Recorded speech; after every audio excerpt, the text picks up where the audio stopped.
Hi. Most of this video was actually recorded on stream via twitch.tv/Andy Cormier. Normally, my Get Sponsored content is about best practices for you as a creator to improve your skills, work better with brands, and generally make better content.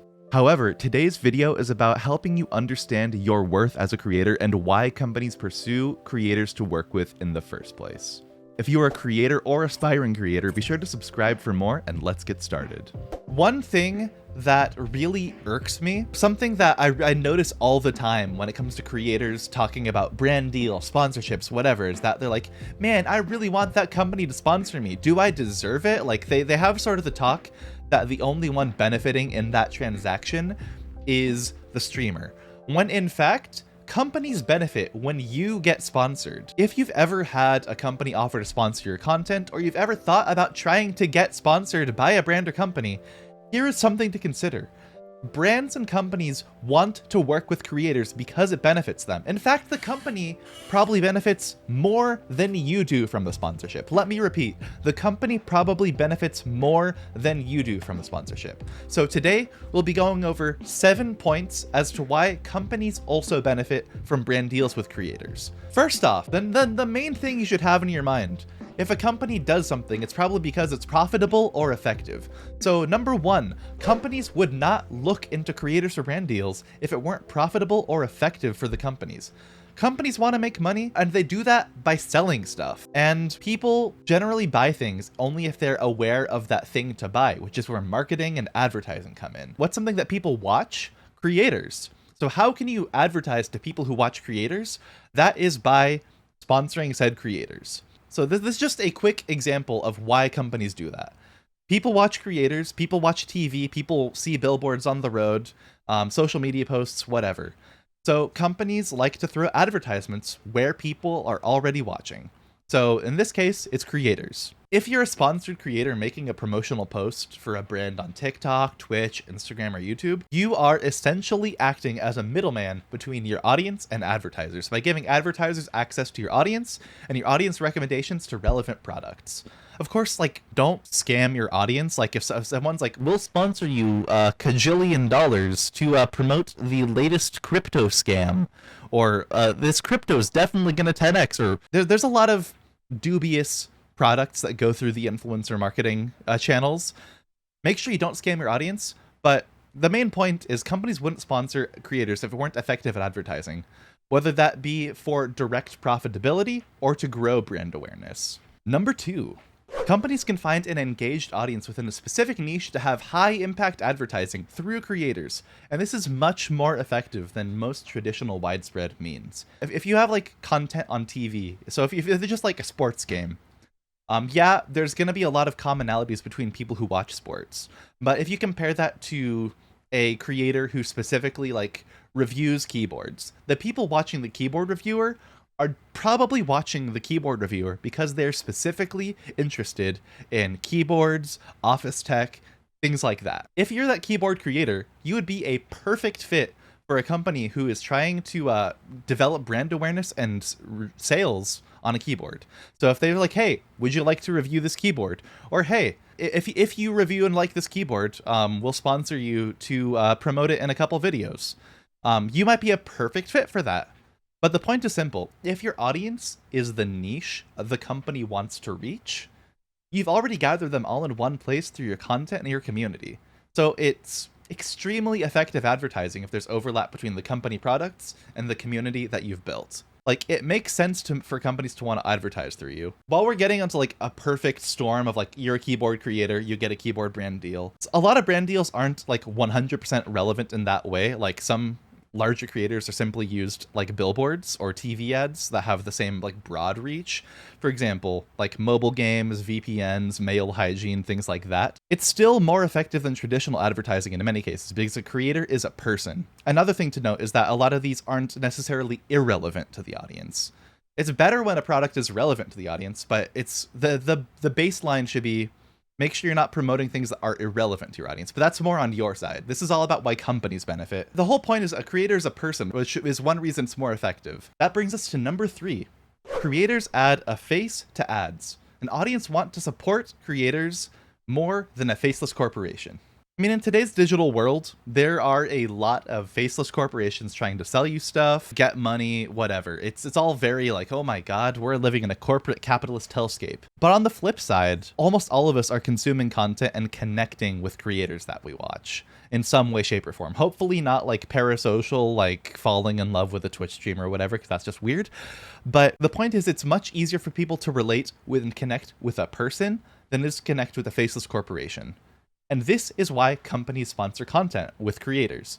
Because when people feel like they know someone, they're more likely to trust that person. And this goes especially true when it comes to endorsing products or services. This is word of mouth marketing, which we'll be going over in the next point. But the gist is your audience gets to know you. And if you recommend a product that's actually relevant to them, they're much, much more likely to do that. People are much more likely to take a recommendation of a person who they trust giving an ad than a random advertisement they see on TV, before a YouTube video, whatever. It's word of mouth marketing. That brings us to number 4. Word of mouth marketing is arguably the most effective form of marketing, and creator brand deals are word of mouth marketing at scale. So as I've mentioned, word of mouth is the most effective form of marketing in most cases. And creators, if they get a sponsored segment, they add a face to the ads. If you trust the creator, then you're probably going to trust their ads. Even if you know it's sponsored, knowing it's sponsored might decrease that trust and be like, okay, this is somebody else's words, somebody else's ideas coming through the creator. But the whole point is creator sponsorships, brand deals, whatever, are word of mouth marketing, because you're much more likely to take a recommendation for a product from a person you trust than an advertisement that you see. A lot of the time, creators are that person you trust, just parasocially and digitally. To compound that, audiences trust their creators, and creators can have huge audiences. So this takes word of mouth marketing to an exponential scale. And while people are getting more desensitized to creator sponsorships and things like that, and sponsor segments are still a gray area because people know that the recommendation is paid for by advertisers. If you as a creator maintain your integrity about the recommendations that you give, your audience will generally respect your integrity and support a lot of the recommendations you make, even if they're sponsored. So this is very good for companies.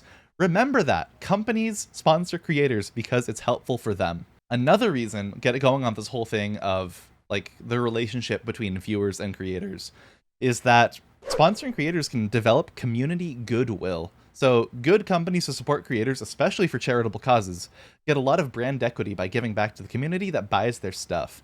And this makes people more loyal and more likely to buy more stuff. You hear about like a lot of corporations doing like charity efforts or whatever, and it's almost entirely to improve their PR and just get more people to think more favorably of them. While the motive is not pure, because it's like we're doing this to get more people to buy our products, the charity work is still happening. And in the case of creator brand deals, for example, if you're a creator and you're doing like a charity stream, and you get a company to sponsor it, then that company is still contributing to charity, and that still develops goodwill. Similarly, if you're a creator, like you're almost full-time, but like you need like one more brand deal to make enough money to be full-time, then maybe this brand deal could be like the thing that changes your life by just pushing you just above that edge to financially be free to go content creating full-time. And it's not that companies care about your charitable causes or care about you or whatever, which most cases they don't. But whether or not they truly care, it's still benefiting you, benefiting the community, benefiting charity, whatever. The intention doesn't have to be pure for the result to generate goodwill. So companies working with creators on charity, working with creators to like help improve a creator's life by like sponsored, hey, here's like $10,000, go on a crazy shopping spree and just mention us a couple times. Like that's all to generate goodwill and like good perception of that company. It doesn't have to be pure for it to be beneficial, but do note that it is almost always for the point of generating more sales, profit, revenue, whatever. Moving on, creators also make unique content for companies, and this can add a distinct variety to otherwise generic corporate marketing.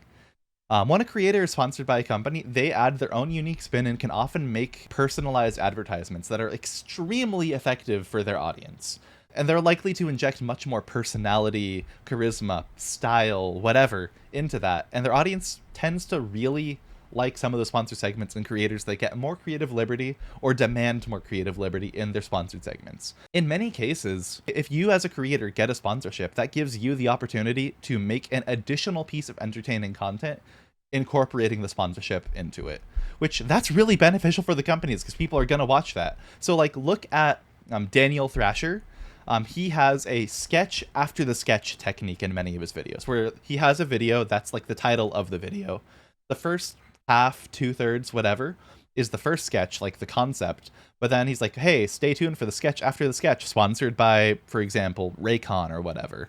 And he'll make a completely separate sketch that's, in most cases, just as funny as the first one. It improves viewer retention, it improves the performance of the ads, so it benefits him, and it really benefits the company. Moreover, companies that give creative freedom in their ads also often get better ads and better recommendations from creators. Like many creators would happily recommend a company simply because they were fun to work with and paid reasonably well. If the content is good and the ad is also worthwhile content, it'll probably perform better for everyone involved. This is where things go crazy. One big factor, like companies do creator advertising, influencer marketing, whatever, is that there's the potential for virality.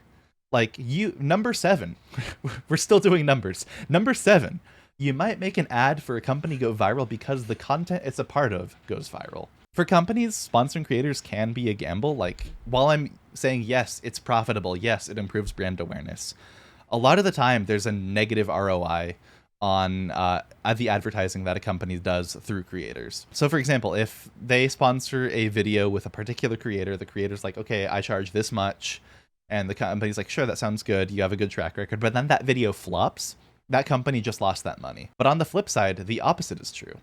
What if a company gets exponentially more sales because the content that they paid a creator for performs way better than expected by going viral? You can't predict viral content, but if content containing any ad goes viral, so does the ad. And a lot of brand deals aren't immediately profitable for companies, and do note that in some cases, working with influencers, brand awareness might be more of a goal than immediate profitability. But if the content goes viral, the company sponsoring it benefits dramatically, because a lot of brand deals are just like an upfront payment with maybe some performance-based bonuses. If you look at companies that understand this and cast just an absurdly wide net, like a lot of mobile games or hygiene products or VPNs, you'll just see like, why are they sponsoring everyone? Like, they're inescapable. But the point is that a lot of that content goes viral, and if they just basically sponsor everyone, then it's just a numbers game of some people go viral, some people don't, but the viral people make up for any of the losses found by the non-viral people. Virality is so powerful, and it's something you can do to make companies benefit even more. But this isn't about how you can make companies benefit, but this is about understanding the value that you bring to the table in a brand deal. When you're a creator, looking for sponsorships, looking to get that bag, it's not just you receiving products or receiving money or whatever. It's you contributing to a company. It's you doing work for a company, and they're paying for your effort, access to your audience, and your creativity. So in conclusion, brand deals and sponsorships are beneficial for companies just as much as they are beneficial to creators. They're scalable word of mouth, and word of mouth is the most effective form of marketing in almost all cases. And it's getting with an engaged niche that is already invested in the creator, already trusts the creator, and that's so much more effective than like a TV advertisement during the CBS show Two Broke Girls or something. Not hating on that show, just an example. But companies can build strong relationships with communities, support creators, and gain unique advertising content through brand deals, all while driving sales. The company benefits so much from a successful brand deal with an influencer. Companies help creators succeed financially, and creators help companies succeed financially. It goes both ways.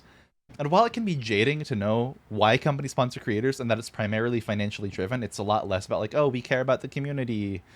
A lot of them do, or at least a lot of employees do. If you're getting money from a company and that sponsorship lets you be free enough to go full-time on content, then that's good for you, no matter how capitalistic the intentions behind the company are.